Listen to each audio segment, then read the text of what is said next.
Hello, I'm pleased to be speaking today with artist Debra Adelson, who is participating in person this year at the Philadelphia Museum of Art Craft Show.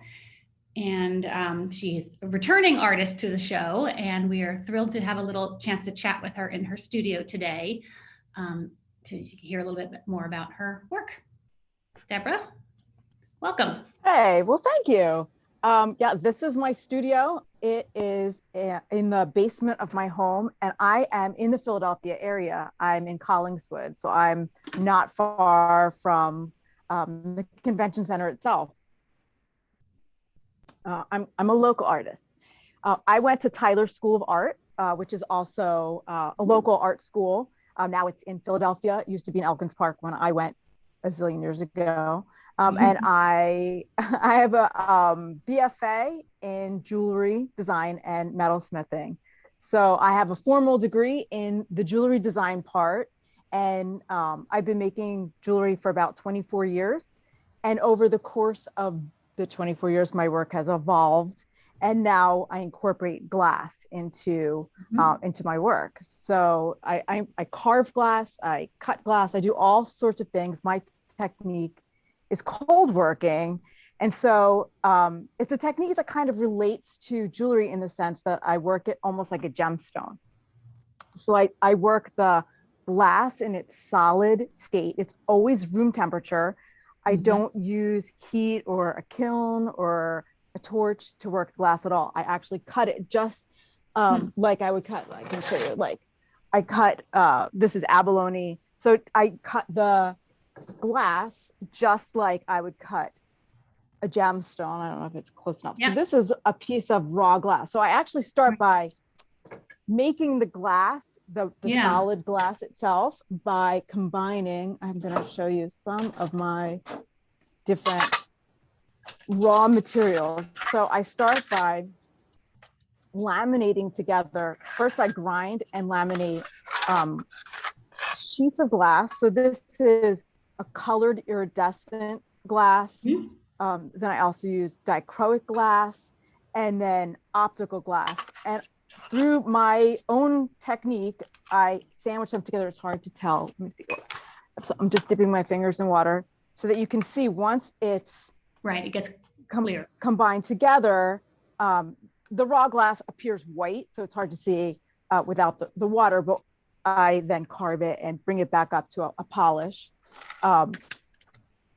So this is the mystery part of my technique that people always ask me about, how I make the glass. Yeah.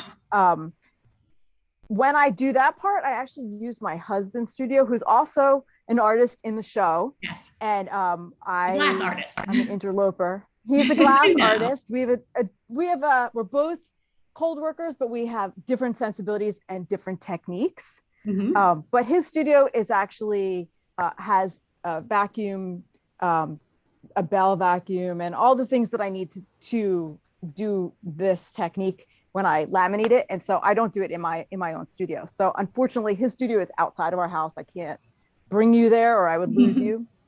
But the part that I do in my own studio after I make the glass, here's another example of the glass after it's laminated. I then draw on it with a Sharpie.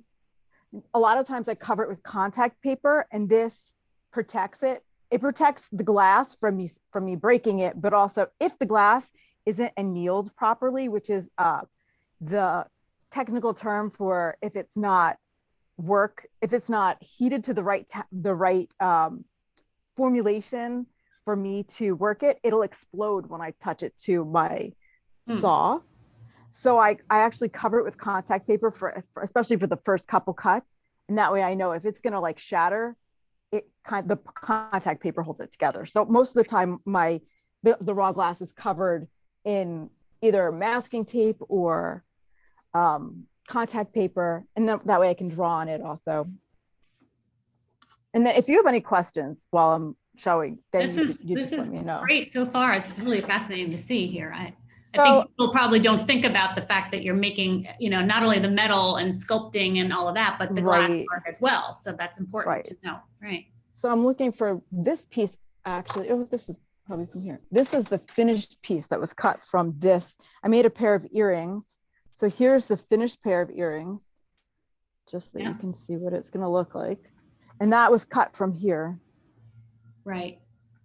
So there were, and it's multiple colors layered on top of each other, sort of. Exactly. It's I mix the colors, and I in his studio we have grinding equipment, and so I could take away parts of maybe I take away a little bit of the yellow, and so then more of whatever other color red will show through. And so there's like a lot of different layers to it. And the constant is always, the top layer is that I use in everything is optical glass. And the glass that I use is actually the cutoff from his sculptures. Like he works with big, giant pieces of glass, and he has a lot of waste. And so there is no waste in the house, because I kind of rifle through and will reuse the parts that he's cut away. So we're pretty, we use every drop of every material that comes into the house. Great. So you said a little bit that your work had evolved over time. Tell me a little bit about how, sort of where it's come from, and where do you hope to take it next, or anything like that? Well, when I graduated Tyler in 96.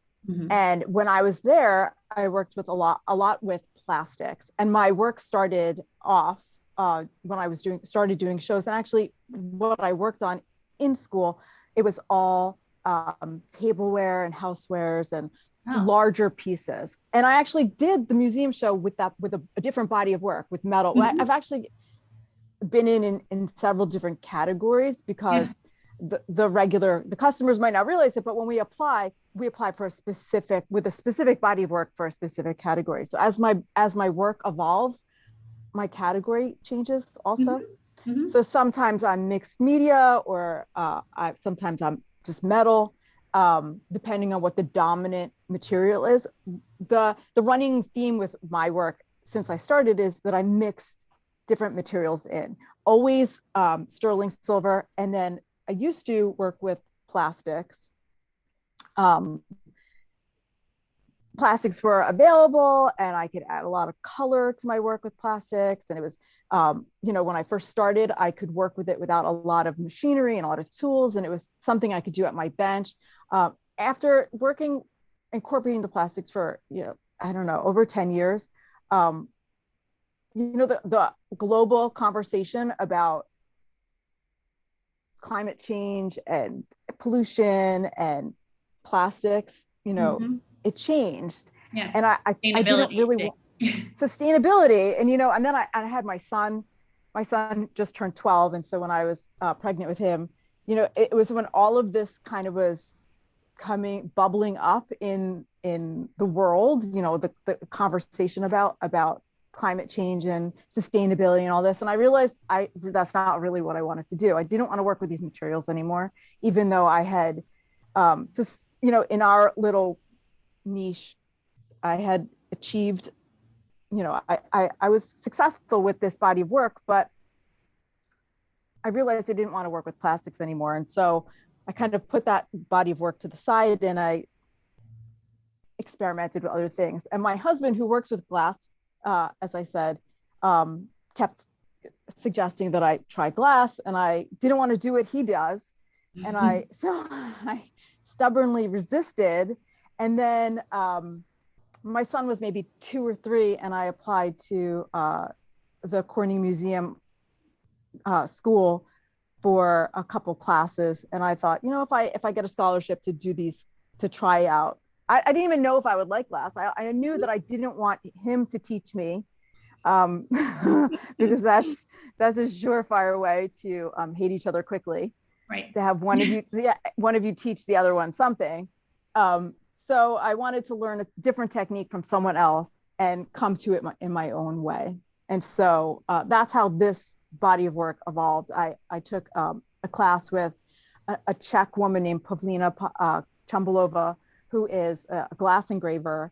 And my mind was blown, because there was a huge correlation between what I was doing with the plastics and glass. I mean, if you think about it, plastic is a synthetic glass. And so it was like the perfect segue. And of course he was right that I should have been working with glass.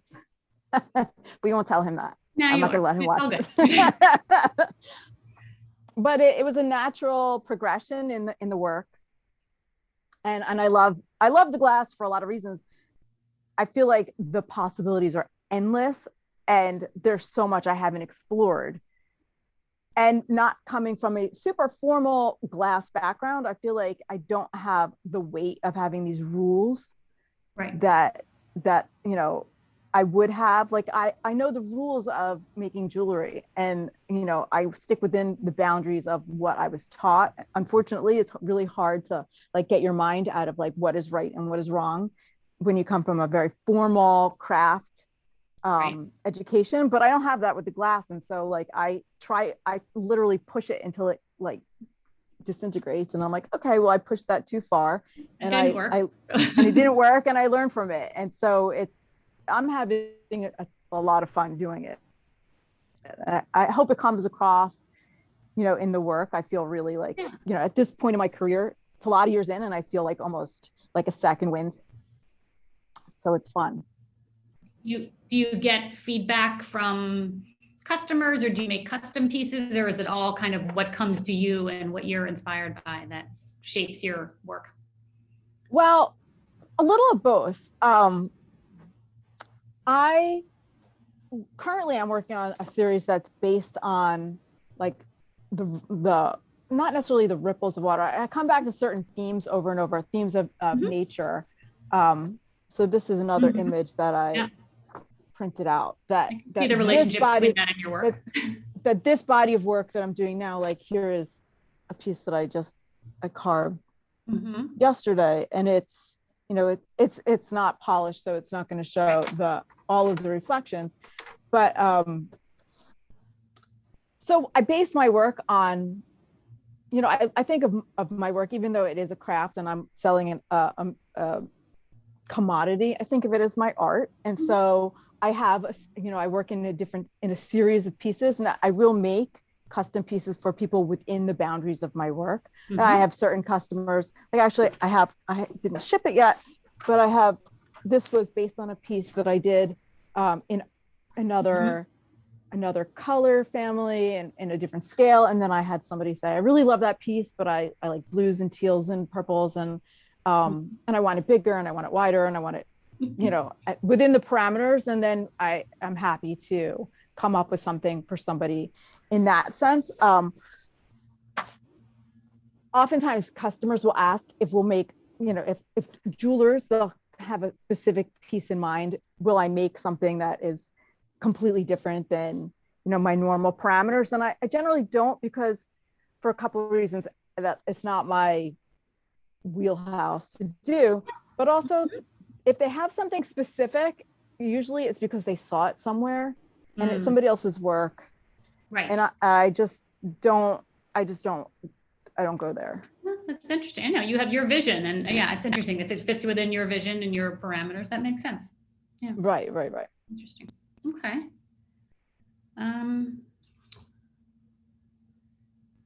Just gonna see what we haven't really covered here. You've covered your background a little bit and where you're going. Is there anything particular that you'd like to show us about your? Well, my work involves, I'm sitting in front of this is my jeweler's bench. Most jeweler's benches, you know, kind of have the same setup. I keep all my tools around me, and I like to keep all my work out as I'm working on it. I use these like little messy cookie sheets, and I have tons and tons of things going at any given time. Some days I work on the glass, some days I work on the metal, and I try and do what I'm going to be the most successful with that day. Some days I'm just not feeling like setting stones, or I'm not feeling like, you know, Butterfingers days, and I just know I better do some busy work. I make some chain, or you know, every aspect of my work is handmade. So there's lots of little parts that need to be done. And sometimes I can stock up. I can do those busy work jobs, and I could stock up making chain, or I could stock up making clasps, or whatever it is that aren't even the focal point of the work, but need to be done. Sure. Makes sense. So Good. Well, so I know there's a lot. It's the mystery of the studio. There's tons and tons of tools, and each tool has its own specific, its own specific job. And so us jewelers tend to have a lot of different little tools. Oh, and it makes sense if you're working on sort of a series to have the multiple pieces going at the same time because they all interrelate, it sounds like. Mm-hmm. Mm-hmm. Right. Yep. All right. Well, we're close to running out of our time here, but yeah, show us one more thing. Oh, that's cool. I just show some finished. So this is one of the newest pieces in that series. Gorgeous. That I thought I'd just show you a finished, so you can actually see it, from the inspiration to, to the finished piece. Yeah. Well, it's going to be great to see this all in person, and I encourage everybody to come to the show. We see it in person. I hope so. That's one of the pieces that will be at the show. Gorgeous. Can't wait. Well, thank you for taking the time and giving us this little sneak peek today. It's always this is what we don't get to see at the show, is the artist in their in their natural studio habitat. Yes. So thank you so much, and we will look forward to seeing your booth. Thank you. We'll see you next week. Come together. Yes. Thank you very much. Take care. All right. Bye-bye.